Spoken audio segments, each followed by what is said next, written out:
Hunting is an avid hobby of mine and runs in the family. My favorite animals to catch are deer and boars, as they are quite a challenge to catch, and I love challenges. As well as general hunting, camping in the woods is therapeutic for me, as you're in nature's natural habitat, which can be greatly enjoyed when you're by yourself. Accompanying this are the type of people you meet while hiking. I've met people who shared food and campfire with me, and some even hiked with me in the gorgeous wilderness we call the woods. But most of the time, it's your animal friends who accompany you while walking and camping. I wish the story was about the above, but things took a plummet for the worse, and this is my story. I recently completed an assignment, which I would describe as long-winded and quite boring, even though it's my favorite topic, human biology. Due to this, I decided to take a 5-day hike across a vast stretch of woods, brilliant for hunting apparently. As a hunting enthusiast, I decided to hunt for some deer, and possibly some boar, if I came across any. So I prepped up my water filter, packed up my tranquilizer and hunting equipment, as well as my pop-up tent and some snacks high in energy. I took a 3.5 drive to my destination. I was stoked and excited, as I could unwind around nature and overall enjoy the atmosphere that the woods provided. After what seemed like days behind the wheel, I arrived at what looked like an abandoned parking lot at 3 p.m. as all the bays were empty. The ranger's office looked like it hadn't been occupied for years. I parked and began my hike. The place gave me a very uneasy vibe, as the woods beyond the ranger's office were sinister in a way. I can't really describe what gave me this uneasiness, but I honestly chalked it up to the place looking abandoned and creepy. Either way, I headed out onto the path and began scouting the area for animals. I gotta be honest, this set of woods was exquisite. The sun was shining through the trees and the animals were up and active. I came across a few deers, but no boars unfortunately. Fast forward to 8:30 p.m. It was uneventful to be honest, and it was getting pretty dark and gloomy now, as it's mid-November. Now, I need to add that I'm quite a paranoid guy, as my house was burglarized at the age of 15. All was okay in the end, but the paranoia of something or someone lurking in the shadows stays with me in the back of my mind when I'm out alone at night. Anyway, excuse the babbling. I then whipped up a fire, cooked up some marshmallows, and warmed up some beans. I ate away, minding my own business. After this, I decided to go for a late night hunt, as I did a 2-week course on how to hunt prey in the woods when it's dark, and I think it really paid off. 15 minutes later, I put the fire out as I was prepared to go on a late night hunt. But then, my blood ran cold as ice, and my hands started to shake when I saw a silhouette of a man about 100 meters away from me. It was unexpected, so it initially freaked me the fuck out. As well as this, I noticed a small pocket knife in their hand, and it looked like they were crouching and stalking something. I believed it was a man about 6 feet tall, and his back was facing me, so I believed he didn't notice I was there, which was a godsend. However, it could just be another hunter like myself. After shitting bricks while watching this man for 5 minutes, he disappeared into the inky sky, and I got over it pretty quickly as I thought it was a fellow hunter like myself. I honestly wish that was the case. Fast forward an hour, and it's around 9:45, and I'm feeling confident enough to go back into the black wilderness and catch a deer or two, or maybe even a boar. I pinpoint where my tent is with a map, and I went on my way with my hunting equipment. 10 minutes later, I'm practically in no man's land, as everywhere around me was pitch black. I was stalking a deer, which hadn't noticed me, and was about 50 meters in front of me. I grabbed my tranquilizer and placed the deer in my sights. That's when I heard twigs snap. My eyes darted, my legs went into jelly mode, and I jerked my neck to the source of the noise. What the fuck? A fucking silhouette appeared out of the trees to the left of me, about 50 yards away, and just watched me. Not the deer, but me. The deer was long gone by now, so it was just me and an unwanted guest. His eyes concluded to me that he was the same guy as before, roughly 6 feet, 200 pounds. He stared at me, and I stared back, my body still as a stone. But then my sudden outburst of adrenaline was making me shake. I couldn't see his face as it was too dark. Fuck. Was he the late night human butcherer? Am I not gonna see daylight again? I just about choked out. Who's there? I tried to say in the calmest voice I could, but the fear was evident when I asked the question. The man raised his hand with a pocket knife and pointed his index finger towards me. That was it. I fucking bolted it north, while mildly tripping over and hitting my head on tree branches. Twigs snapped rapidly behind me as the son of a bitch was chasing me. I looked back and saw his vacant right hand brushing the tree branches to the side of him, his knife gripped tightly in his left hand. I then realized that during it all, I had dropped my tranquilizer. Fuck that shit, I can buy a new one. I know, I should have shot the guy, but it's amazing what one can forget when in a horrific situation, even if it's a gun. I wasn't going back for it. A ton of thoughts were going through my mind while I was fleeing.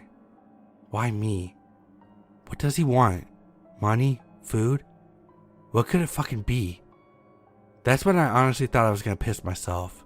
As then he said one rapid tone, "Isn't this fun?" He then had the goddamn audacity to start laughing in a patronizing way, and I couldn't take it anymore. I sped up, and I'll tell you now, it's amazing what the human body can do when adrenaline and natural instincts take over. I never ran so fast in my life. I made a hard right, dove into some bushes nearby quietly, and eventually lost the guy. I heard footsteps go in the opposite way, and it turns out that I went in a huge circle as I could see my tent only 50 meters away now.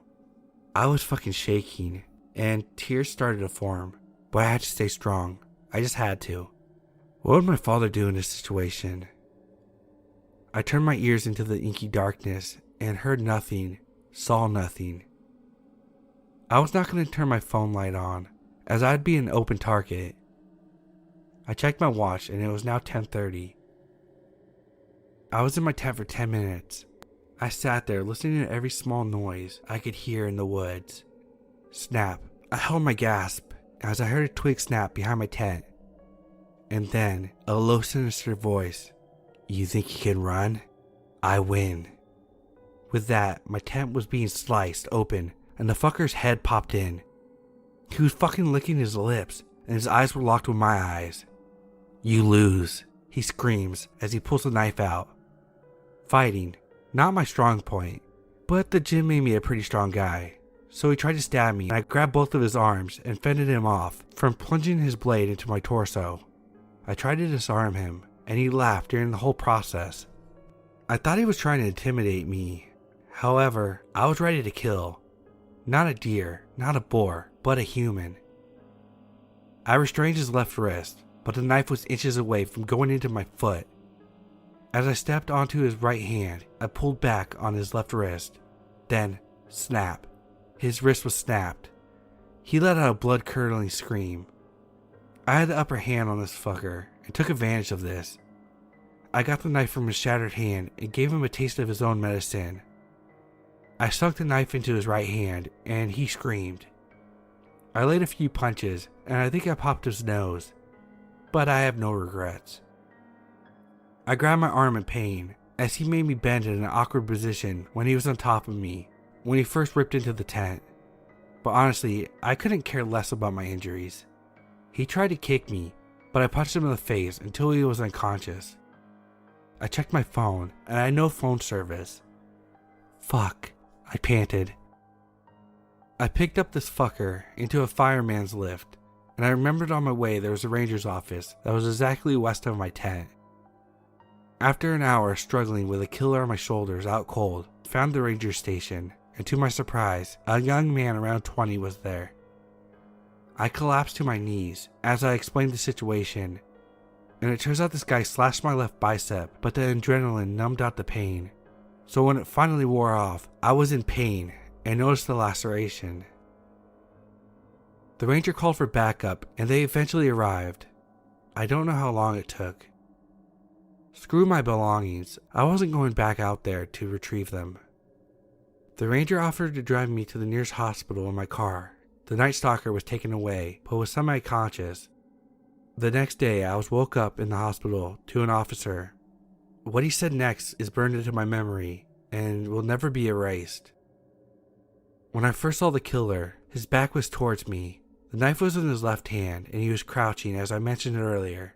It turns out that he was stalking another hiker, who was brutally murdered and mutilated at the scene. They found chloroform at the scene, hence why I never heard any screams or cries for help. I vowed from there on never to go hunting by myself again. The next time I went hunting was years after this incident, with 4 of my mates. Although the woods have a beautiful atmosphere and vibe, never judge a book by its cover, as tables can be turned within a blink of an eye. For all of you that go camping and hiking, stay safe, and remember, don't think that these things can't happen to you.